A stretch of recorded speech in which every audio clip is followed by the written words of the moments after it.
Bəzən elə olur ki, özünü çox yorğun hiss edirsən. Düşünürsən ki, axı mən heç nə etməmişəm yorğun hiss etməm üçün. Düşünürsən ki, fizikidir bu yorğunluq. Xeyr, bunun psixoloji səbəbləri var. Əgər bu yorğunluğu sən hiss etmirsənsə, deməli bu video sənin üçün deyil, keçib gedə bilərsən. Əgər sən də zaman-zaman heç nə etmədən belə yorulduğunun fərqinə vararsansa, deməli məhz sənə aid olan hissələrə keçid eləyəcəyik. Bizim bu yorğunluğumuz nə ilə əlaqədar olur? Zehnimizdəki düşüncələrlə, zehnimizdəki dialoqlarla. Görəsən sabah nə ilə məşğul olacağam? Görəsən özümü sübut edə biləcəyəm? Görəsən məndən şübhələnmədilər?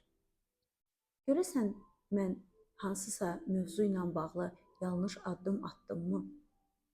Ümumiyyətlə mən niyə varam? Nəyi çatdırmıram? Görəsən məni niyə danladılar? Və s. və ilaxır. Sonsuz sayda suallar və cavabları olmayan, uzanan dialoqlardır bizi yoran.